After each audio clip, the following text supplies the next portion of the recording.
Thank you everybody for being here today. This is the second installment of my Newb to Warlord workshop series, or fighting series. Today we're going to talk about movement and range control. So a little bit of the concepts from the first video on fundamentals I'll cover in terms of movement, but we'll really talk more about range control as a concept and how to use it as a tool. Okay, so first I'll talk about movement because this is going to be one of the key ways that we use our range control as a tactic. Okay, so in terms of movements mechanically, we have the linear and lateral movement that I talked about in the last video, right? So if you move in a straight line, the linear line, right, you move with the front foot forward, and then you bring the back foot, right? You do this, and then if you go in the back direction, you move the back foot, and you bring the front foot back as well, right? Always try to keep your knees bent. If you lock your knees, what ends up happening is you now have to unlock them for you to move, right? That's much less ergonomic and it feels real funky compared to this step. All right, so that's the linear movement. Then we also have the lateral movement, right? So I'm moving in a circle. So if I want to move right, you move the right foot over and bring the back foot around. So you begin to move in this circular motion. And then now, if I want to go to the left, I move the left foot and then the right foot, right? So now I'm going in a circle, right? One of the key things that I talked about last time is never cross your feet when you're doing the lateral movement. If you do this, you're off balance, and you have to spend time to recover. That's a really great time for your opponent to counter you or catch you in a bad spot. One of the key things in movement, especially when talking about range control, is closing that range, and this is where we use lunges, right? So if Sean and I are fighting and we're out here, I can't touch Sean, but if I want to close, a lunge is a great way to close that space in a really short amount of time, right? So doing a proper lunge is really important. I recommend people to warm up before they start doing lunges. If you don't, this is a really great way to hurt yourself, right? So there's pretty much two types of lunges. There's a fencer's lunge, and that's where you pump forward and your back foot stays in place, right? So it's like this. So literally what I'm doing is I'm kicking kind of my knee up and moving my body forward, and I'm landing everything on this foot. One key part that's really important is when you lunge, don't throw your body forward over your knee, right? Because now if I need to recover, I have to shift all of my weight back, and then I can push back off, okay? So that is the fencer's lunge, right, where I'm here in my stance. I throw my foot up, and then, now I can attack. Alternatively, I can do a teleport lunge, where it's the same mechanics as a fencer's lunge, but what I do instead is I now can drag this back foot. So this is an easier, or a way that you can cover even more distance. I'm going to do it on the grass really fast because there's too much traction here. Right? So, I'm still in frame. Okay, thank you. Right, yeah. So the normal lunge, right here, I can't really get Sean. If I do the teleport, I can get Sean. Everybody see how I drag my foot, right? So that is the teleport lunge. All you're doing is it's a more explosive movement, so you are thrusting your body further forward. An important part in lunging is the recovery afterwards, right? So here I am, here, boom, I can do one of two things. I can kick back off with this front leg, or I can do a gathering step. And so that's where I come back, okay? Where I'm just bringing my back foot up and I'm back in my stance, okay? There's also half steps that we can do. This is pretty much a less exaggerated form of a linear or a lateral step, right? So the full lateral step would be like this, but instead, if I want to be a little bit more subtle, I can do a half step, where I just do something like this. Very, very minor, and now I'm in more of a threat range, and Sean is less likely to catch it or realize it. Sometimes subtle movements like that are really useful against an opponent that might not be aware that they're now in a threat range. Lastly, I'm going to talk about a stance shift step. And so this is really great when talking about using a board. So here I am, right, in a sword foot forward stance. And so, right, I can't get in. Maybe I don't want to do a full lunge. But what I can do instead is I can move this back foot now. So here I've closed distance, and now I can throw as well, okay? Or you can do it the same way, right, where I'm now here. Or if Sean and I are closer, I can do a stance shift over, and that gives me a little bit more options to fight, okay? The one thing one important thing to talk about with the stance shift is when you are shifting your stance, you are now providing a different area of attack for your opponent. Because if I'm single sword and I'm back here, Sean will have a harder time getting this shoulder, okay?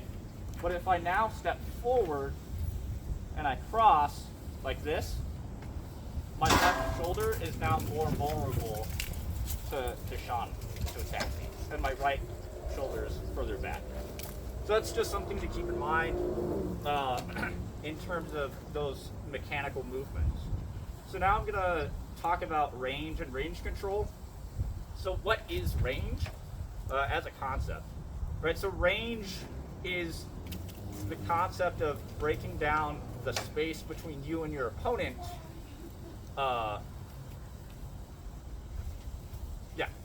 Basically, just breaking down the space between you and your opponent and where everybody lies, okay? So in range, there's 3 different ranges. There's A, B, and C. A is, and it's kind of broken down into the length of your sword, right? I'll start with C, actually. So C is really far out, right? I can't touch Sean. Sean can't touch me. Also, one thing really quick, my range, my A, B, and C range is not the same as Sean's A, B, and C range.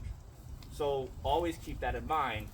I may be in C, but I could be in Sean's B, right? I can't touch Sean, but Sean can touch me, okay? But C range, I can't touch Sean. B range is now when I can begin to touch Sean up to about the 6 to 8 inches of the top part of my sword. That's B range, and then A range is everything within that. So this is where, you know, you're really grinding and throwing more aggressive shots. So those are your basic ranges, and now we're going to talk about the way to use range control in different ways as a tool in combat, right? So range control, what is it? You're just trying to control where your opponent is and where you are and how close you are together. And you can use it offensively, right? To where, okay, I want to be in a space that I can hit Sean. Say I can arm snipe Sean. but then Sean can't hit me, right? So if I can only hit Sean's arm, but sorry, I wasn't supposed to hit you. Right, I can't hit Sean's torso, or I can only hit his arm. Sean can maybe only hit my arm, but not my body. The threat of me dying off of one shot is lower. Okay. Defensively, you can use it in a various set of aspects. Right. So, if you have somebody that's really aggressive and likes to fight in A range, hi, that's me. Right. If you're not good at fighting in A range, you don't want to be put in that sort of position. You don't want me to be up close because now I outperform you in an aspect or an area. You now play my game rather than I'm playing your game. Right? So if you, every time I close and you back out of space, then I can never begin to play my game.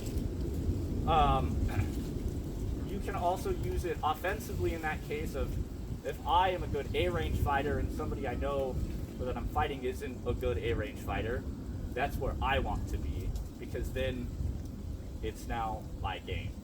Okay? So, let's see. So also one thing to talk about really quick in those ranges is your shots can change, or the available shots that you have will change depending on what range you're in. I think this is the most obvious when using a board. So if I'm in this B range, right? Let's go this side.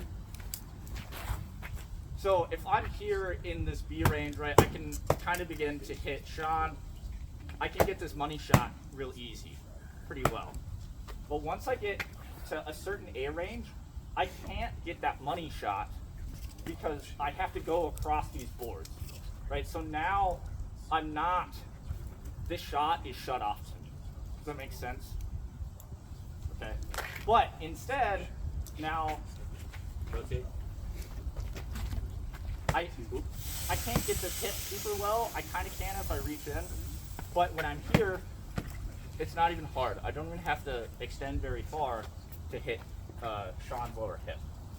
So just think about that conceptually when we're keeping in mind of when you're close, different shots are opened up. Right? I can hit Sean's shoulder, but when I'm here, it's really easy for me to get his shoulder, or much easier to get the shoulder than out here. Okay? So now here's the important part. No, keep your shield. So now here's the important part, right? How do I use range control as a tool? And so I kind of think about this in terms of the 3 different stages, right? So how do I enter range? How do I maintain that range? And how do I exit range? Okay, so if I want to enter range, here I'm in C, I can't really do anything, but C is where you're planning everything. This is where you're setting up your chess pieces. Okay? So say, let's flip actually. So say this is the setup, and I want to get Sean's sword side hip. Okay? I could just come in and throw the one shot, but the chances of me getting that are really low because all Sean has to do is turn, he drop his guard, but then now I'm exposed. I did. Right? So me just coming in and doing this is very unlikely to work. Right? So one way that I can enter range is throwing a shot, not necessarily a shot that's intended to hit, but a shot just to close the range. So I could come here, and now what I'm doing is I'm blocking Sean's sword from coming up, right? And typically, since I'm throwing this higher quadrant shot, Sean's gonna bring his guard up, and then I can come in, right? Or boom, over, or boom, in, right? So you typically need to throw a shot in entering range to block somebody off or to get them to respond. And now you have the next piece. Or alternatively, I can throw sort of a shot and wait for Sean to counter. So just throw like across. Right? Now I can come over. Or just wait for that cross, and I don't even have to enter range to get there. Okay, so that's one way to enter range if you're on the aggressive side, but alternatively, maybe I want Sean to come in and enter my range. That could be my goal, right? If you're more of a responsive fighter, this is something that a lot of people will do, where I'll bait Sean in. So I'll just wait for Sean to close, and if I know Sean's gonna throw a shot when he enters, boom, or block, or hand block, boom, right? So that's how you can use it in like the enter mode. If we are in sword and board, right, this is where entering and maintaining range is really important, right? So here we're in C, we're setting our chess pieces. What do I want to throw to close, right? Or I can just step in, but now what are we gonna do? And if I want to maintain this range to be able to hit Sean, how do I do that, right? And so what you're gonna have to do, if you wanna stay in B range, if Sean backs up, I need to match Sean's movement. And you have to respond fairly quickly, or else you're not gonna be able to maintain that range, right? So if Sean, come closer. So I come in, Sean backs out. Now I can take this bigger step. I'm in my A range, this is where I wanna be. Come over, boom, right? Or something like that. You have to be kind of light on your feet. Make sure you don't lock your knees. This is where you have to really practice your drills and make sure you're able to move so you can be in that space that you want to be in, or get out of that space, right? So you covered entering, you covered maintaining, but now what about exiting? You throw a couple of exchanges and you're now at the spot of, okay, I don't want to be here anymore. How do you exit? So typically, you can let your opponent exit, but if your opponent is still pressing, that's time for you to move, right? So how do you get out? In sword and board, I think this is a really great example. I'm talking about range, come here a little bit because I can't press that one. So if I'm uncomfortable with the situation and I need to step away, so Sean throws whatever. Okay, no, throw the other side. You're supposed to know. Sorry. Okay, so Sean, I don't want this. Sean does like a good recover, whatever. I can't get it. A good place to step away in sword and board is laterally and into their board side. Because when I step out like this, I'm less able to get any, or I'm moving out of Sean's sword range. Even if I take a full lateral step, I'm moving away from Sean's sword, whereas, switch. If I step this way, I'm still in the range. I mean, I would have to back further away to get out of range. If I move linearly, right? If I move linearly out, Sean may still be. I still may be in Sean's B or C range, right? If your opponent also is continually trying to maintain that range and moving forward, the lateral steps break that inertia or break that movement, so it now becomes more of a delicate dance. Okay. Another thing that you can do is integrate shots to keep people out of range and exit range, right? So if I see Sean coming in, throwing this shot, I'm not trying to hit anything. It's just you're now in my range and I can hit you. So it's like a warning, right?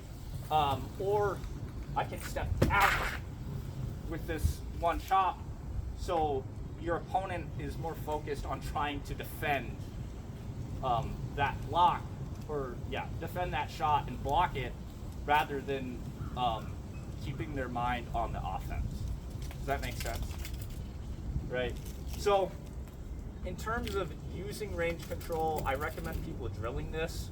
You know, you can do this at park, where you have your friend or whomever, your sparring partner, and we just try to maintain that B range or whatever range you want to stay at.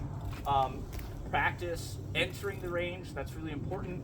Whatever step you're going to do, if you're going to do a huge teleport step, or teleport lunge, sorry, where I'm all the way out here, and now I'm here, right?